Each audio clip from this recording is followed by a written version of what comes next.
A much-needed win for the Tampa Bay Lightning at home against the playoff caliber team in the LA Kings. We'll recap that one, talk about some Bolt of the Month nominees for January, and a whole lot more on today's episode of Locked On Lightning.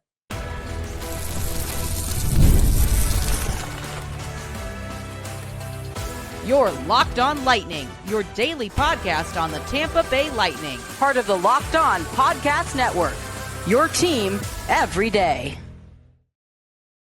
Josh Sperber welcoming you in to another episode of Locked On Lightning, and I want to give you all a big thanks for making Locked On Lightning your first listen every day. We're part of the Locked On Podcast Network, your team every day. And if your team is the Tampa Bay Lightning, then this is the show for you. Today's episode is brought to you by Game Time. Download the Game Time app, create an account, and use the code LOCKEDONNHL for $20 off of your first purchase. And we're going to go first with a recap of last night's game, a 3-0 win against the LA Kings that, quite frankly, could have been a whole lot more. The Lightning had plenty of chances against the Kings, just dominated the possession. Face-offs, I mean, by just about every metric, the Tampa Bay Lightning were the better team against LA on Thursday night at Amalie Arena. A little bit more physical were the Kings, some more hits and more blocked shots, but the Lightning won 55% of the face-off. They had as big of a disparity as 65 to 45 in favor of the Lightning in terms of face-offs. Fewer penalty minutes, more shots on goal. Neither team, though, did score a power play goal. And just fantastic goalie play, really, from both goalies, because I wasn't kidding when I mentioned that the Lightning could have had a lot more than those two even strength goals and an empty netter. I got to give a lot of credit to David Rittich because he made some saves that just did not look possible. I mean, just some really close calls. He got Kucherov so mad that he was slamming the door on the bench shut. At the end of the second period, Kuch just launched one over the net, and that caused a reaction because Nikita Kucherov had a very frustrating night, and it's not usual that you see him miss so many shots. That one over the net, I think, was the only really bad miss. Rittich was out of position, and Kucherov had a look at some twine, but just couldn't cash it in. It happened similarly again in the third period. Hit one inside the post. But I mean, Rittich was on the ground after most shots, and he still came out with 32 saves. 30 saves. I was right the first time. But, I mean, for a guy who is typically a backup to Darcy Kemper, you got to give him a lot of credit because he really played out of his head. And that has been something that's been pretty common, unfortunately, for the Tampa Bay Lightning. They have faced a run of hot goalies, and though getting chances has been easy, putting them in has been a lot more difficult over the month of January. And pretty much every Lightning player who we talked to after the game last night was saying something of the same thing, that the team was playing well. They were getting their chances, just some of them weren't falling. Brandon Hagel gives a nice summary of the Lightning's difficulty finding the net in the month of January. I think that maybe the Stag is a little bit of that frustration creeping in because all the chances we are getting that are going in the net. I think tonight we just kind of put that behind us. It is what it is at this point. It's almost laughable coming in the second period with some of those going in. Listen, I think we just put that aside, continue to play our game. We knew that would come. And Hagel played the best game out of anyone last night. He was the only finished up with 2 goals and an assist.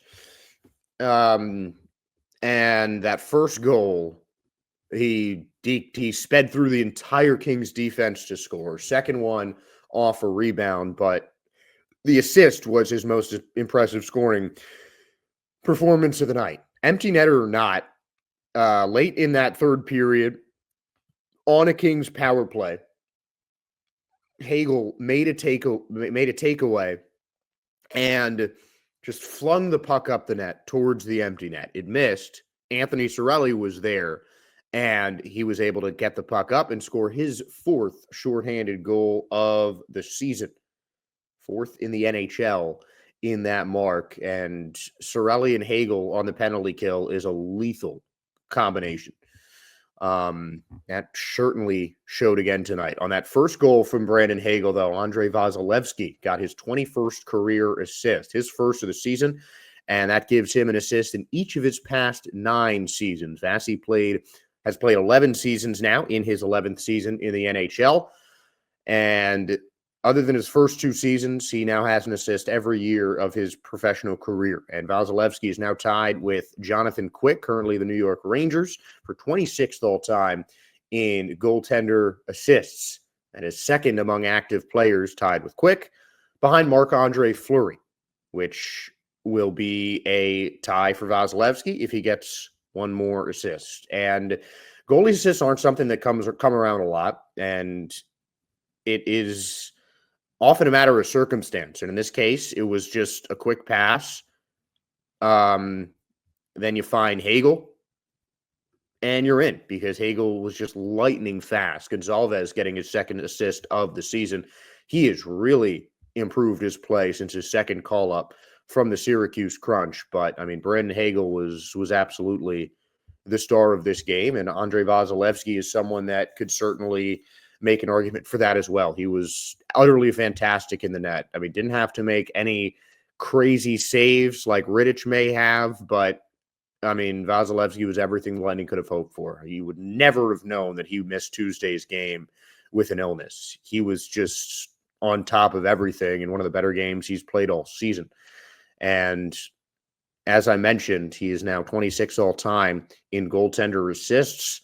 Couple more goalies that Andrei Vasilevskiy has more career assists than: Dominic Hasek, Ken Dryden, Chris Osgood, Rick DiPietro, Tuukka Rask. I mean, the list goes on. Andrei Vasilevskiy is in some pretty elite company, and that just continues to be a realization of just how good Andrei Vasilevskiy is. I mean, you'd think that it would be kind of old hat by now, but it's still impressive just to see what he does in between the net. I still remember him saying a couple games ago that the more shots he faces, the better he feels. And that is just the mark of a good goalie, because you want to be blocking shots as a goaltender. Yeah, it's nice to just kind of relax while your offense does the attacking time, which is a lot of what the Lightning did. The Lightning definitely led the game in terms of time on attack by a wide margin. But you know, the Kings still got their shots off, and Vasilevskiy was just right there. I mean, perfect positioning just about every time. A truly great performance from Vasilevskiy. And on the second Hagel goal, Nikita Kucherov got the assist. It was off of a rebound late in the third period. Got tripped up by the goaltender. Another rough break in terms of shooting for Kucherov, but the assist ended up in the net, his 52nd of the season, and most importantly, number 605 on his career. So that puts Nikita Kucherov in a tie with the Lightning and Sweden captain. He named the captain of the Swedish team for Four Nations a few hours before the Lightning game. Big congratulations to the Lightning captain, Victor Hedman, on that one. But he is now not in exclusive company at the top of the Lightning assists leaderboard. Of course, this was something that Hedman and John Cooper predicted very quickly after he broke that assist record from Martin St. Louis. At that point, Nikita Kucherov was 15 assists behind Victor Hedman. He is now even in terms of assists, tied at the top of the Lightning leaderboard with 605 career assists. So congrats to Nikita Kucherov for that. And, well, congrats to Victor Hedman on his semi-psychic abilities, because he did call it. And Victor Hedman and Nikita Kucherov are two players that we'll be discussing in the next segment when we go through the 4 nominees for the first Bolt of the Month of 2025.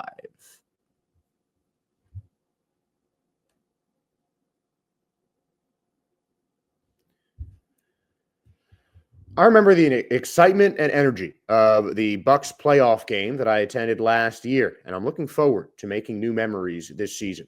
Game Time has a new feature called Game Time Picks that makes getting tickets for events even easier. It filters out the fluff to show you only incredible deals on great seats, so you don't have to waste time searching through thousands of tickets. I recently used Game Time Picks to find tickets for this year's Bucks playoff game, and browsing through the deals was simple. I found great value for all kinds of seats around Raymond James Stadium. The Super Deal was especially impressive, offering the best value for the event. The app's features like seat views before you buy and all-in pricing with no surprise fees at checkout made the experience smooth and reliable. Plus, the on-time ticket delivery and lowest price guarantee gave me peace of mind. So take the guesswork out of buying tickets with Game Time. Download the Game Time app, create an account, and use the code LOCKEDONNHL for $20 off of your first purchase. Terms apply, but again, create an account and redeem the code LOCKEDONNHL for $20 off of your first purchase. Download Game Time today. Last-minute tickets, lowest price, guaranteed.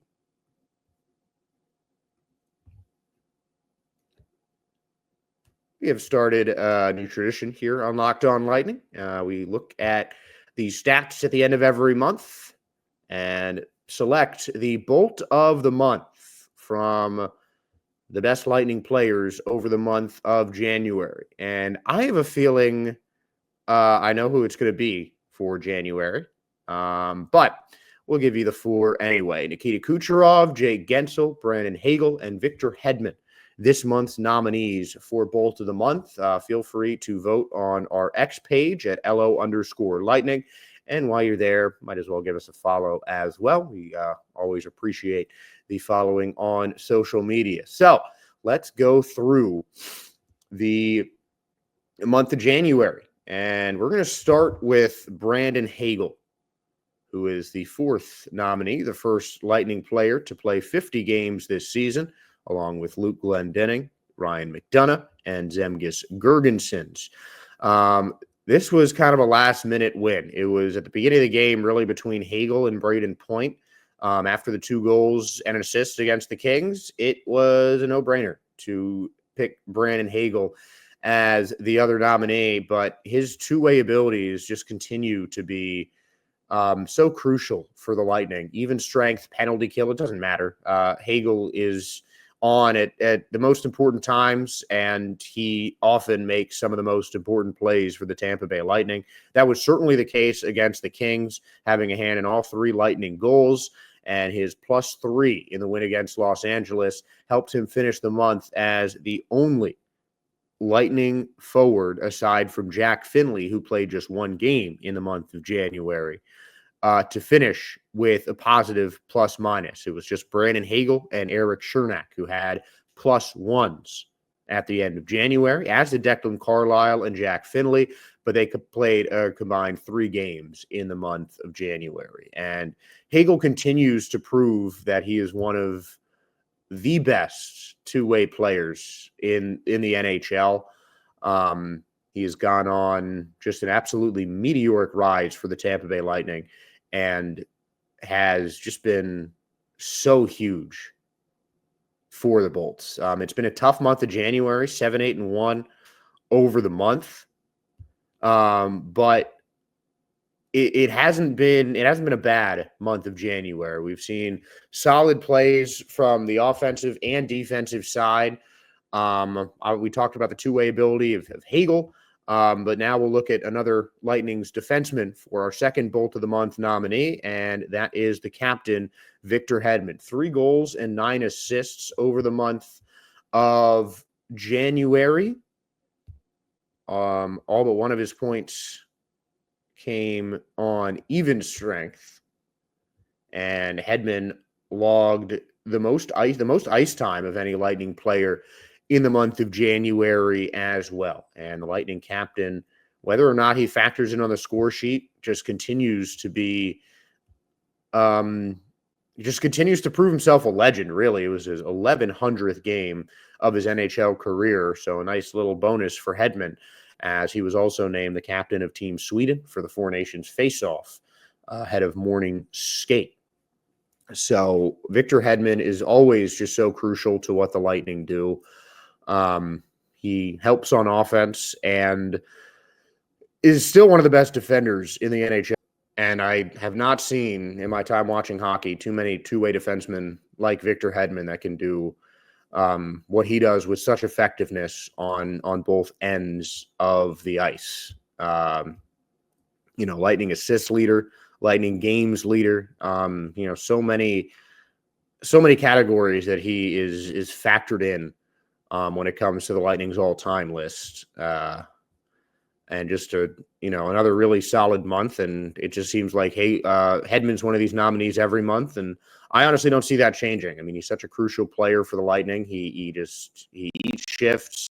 He was tied, of course, for the most shifts of a Lightning player with 25 last night as well. And that's another commonality. I mean, at his age, 34, to be playing more minutes than everyone else on the team, still playing in every shift.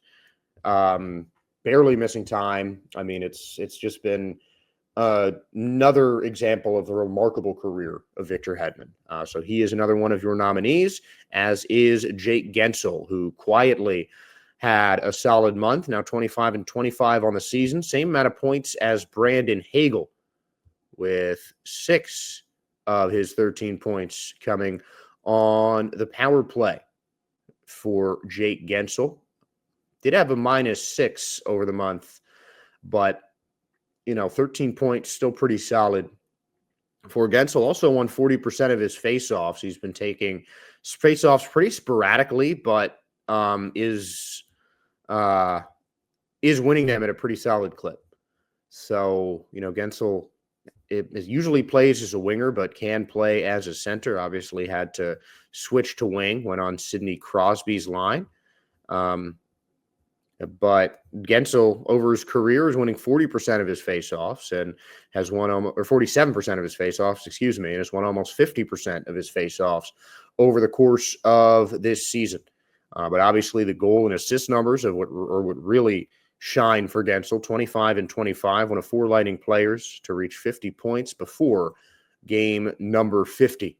And Guentzel just continues to show that Lightning made the right choice making the trade for him, and unfortunately saying goodbye to a franchise legend in Steven Stamkos. And Guentzel has been every bit as advertised and maybe even better for the Tampa Bay Lightning this season. It's just been a truly great first season in blue for Jake Guentzel. And Nikita Kucherov is the final nominee, and frankly, my pick, seemingly a pretty obvious one, for Bolt of the Month over the course of January, because he had 8 points more than anybody else. And the 2 players tied for second for the Lightning in January, Jake Guentzel and Brandon Hagel, each had 8 assists. Kuch had 8 more points than the both of them. 2 game-winning goals, one of them in overtime, 8 points on the power play. I mean, dominant for Kucherov. He had as many points on even strength as Guentzel and Hagel did in the month of January. Finished off January on a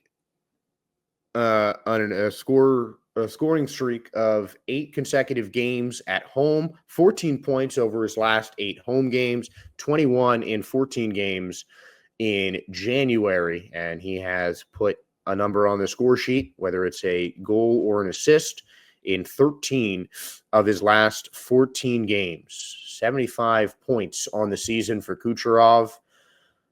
He's the best in the NHL, plain and simple. I'll keep saying it. And he really kept the Lightning in a lot of games and won a couple of games for Tampa over the course of January with his scoring ability. Got the winner against Carolina, got the go-ahead goal against Pittsburgh. I mean, continues to be crucial in the Lightning offense and continually proving why Nikita Kucherov, is the best player in the NHL. And I think there's definitely debate, but I'll say it's Kucherov at all times. I mean, he's just so smooth with the puck, and getting frustrated over that miss at the end of the second period is one of the rare times that you see him seem fazed really by what goes on in the game. But I'm sure he's going to come back for a vengeance game against New York on Saturday. And that is certainly what we're hoping for. And remember, you guys can vote for our Bolt of the Month on our X page at LO_Lightning. While you're there, might as well give us a follow. The link to that is in the bio below of the video. But we talked about Nikita Kucherov maybe in line for a massive game on Saturday when the Lightning play next. They host the New York Islanders. And we're going to preview that one when we return here on Locked On Lightning.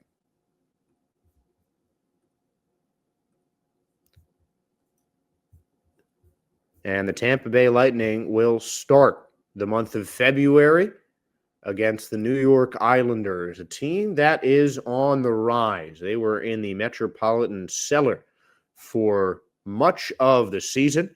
And a recent surge from the Isles has got them 4 points out of a playoff spot with a game in hand over the Columbus Blue Jackets for fourth in the Metropolitan Division. So two teams fighting for a playoff spot. The only difference is the Lightning have won their most recent game. The Islanders have the longest active win streak in the NHL, taking each of their last 6 games and 8 of their last 10. On the road, New York 11-9-5, so we might see some free hockey tomorrow at Amalie Arena. But I think we're certainly going to see a good game between two teams that are really fighting to solidify themselves among the playoff elites of the NHL. I mean, these are two teams that I think expect to be in the postseason. They're two teams that I think still have a lot to prove. Being from New York, I can tell you that the Islanders consistently play second fiddle to the New York Rangers. The fan base is not as strong as the Rangers. I mean, take your pick. It's just kind of how New York sports work. You have the team that's been around longer, the team that traditionally has a bit more success in this case, the exception being the 1980s for the New York Islanders. And they're kind of overshadowed by the New York Rangers. And this year, with the Rangers being the team from New York expected to make some waves in the playoffs, it's the Islanders edging out their New York counterparts by 1 point in that Metropolitan Division. And, the Rangers have certainly fallen from grace this season, but the Islanders were there to kind of take over. They jumped on the opportunity of the kind of falling teams around them, and they really played themselves back into a really key position. And they're playing the best hockey of the year. But in a lot of ways, so are the Lightning. Coach John Cooper mentioned that though the Lightning have had some difficulty scoring over the month of January, which they finished with a record of 7-8-1, playing 16 games in the 31 days of this month, 14 of them in a span of 24 days as well. Coop still likes the way that the Lightning are playing, especially on defense. We defended well, and then eventually, got a big one there to kind of seal it, but just never know when they're going to come. And I guess the lesson is if you can still defend your way to winning, and one was enough tonight, and we clearly we needed that. And I think Cooper was right. In that case, he was more specifically talking about the game against the Kings, but it's honestly one of the rare moments this season where the Lightning have defended their way to a win. It was just an elite game defensively, the game that the Lightning were completely controlling. And then, of course, Andrei Vasilevsky played a dominant game in net for his third shutout of the season. And one of the great goalies of all time is going to be on the other bench in Patrick Waugh for the Islanders. So, that's always cool to see a legend on the other side of the bench, but that's not something that the Lightning players can really look at, even if Waugh is, truly probably an idol to many of these guys. Certainly one of my favorite goalies growing up. But it's always cool to see guys that used to watch playing coach on the other side. But it's a new month for the Lightning, and I think that There are definitely parts of January that they're going to want to shake off.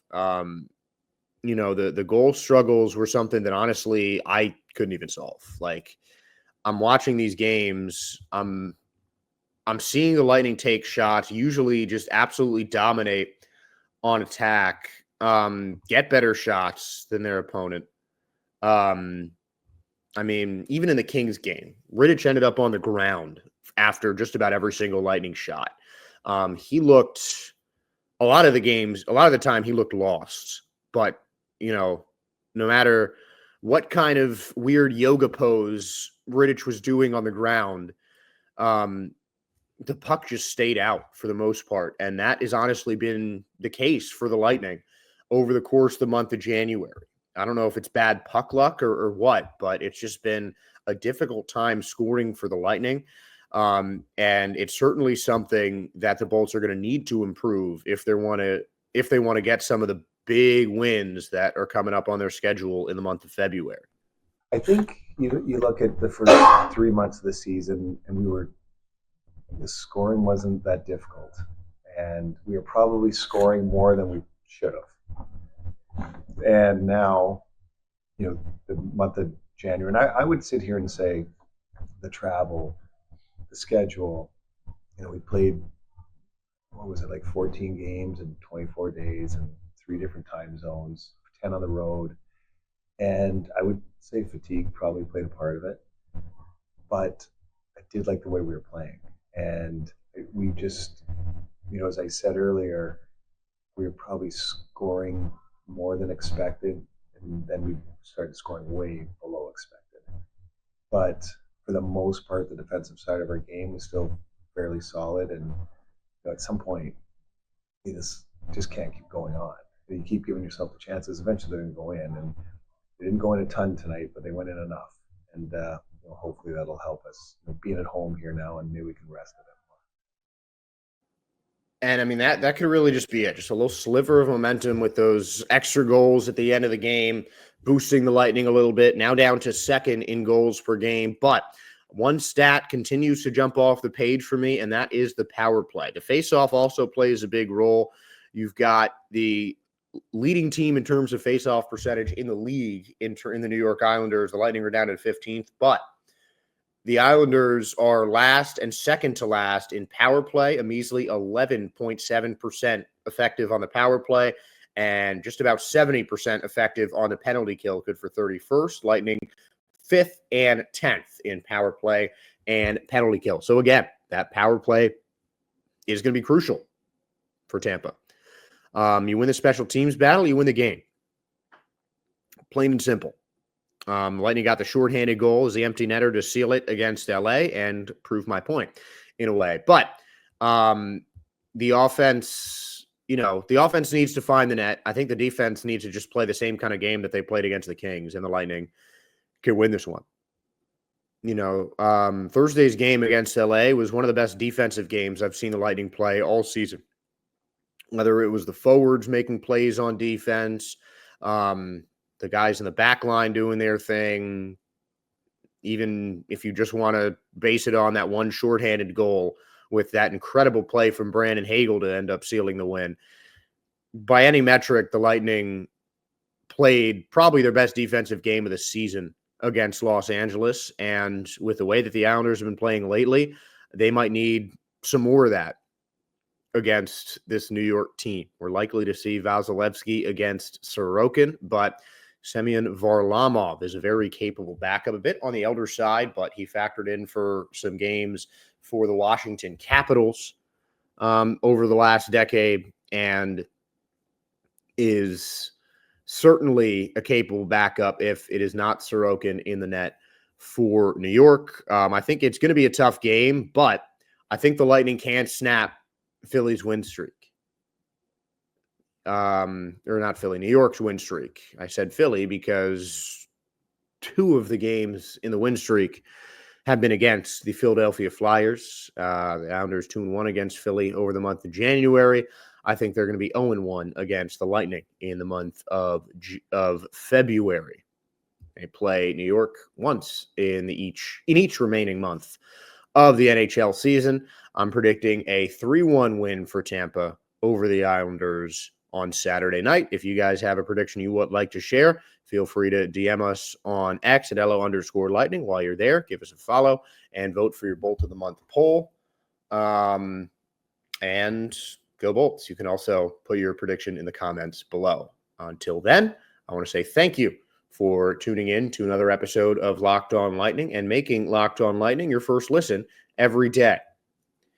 For your second listen, make sure to check out Locked On Fantasy Hockey. Become a fantasy hockey expert and get the edge over your league mates with daily tips from Steele and Flip.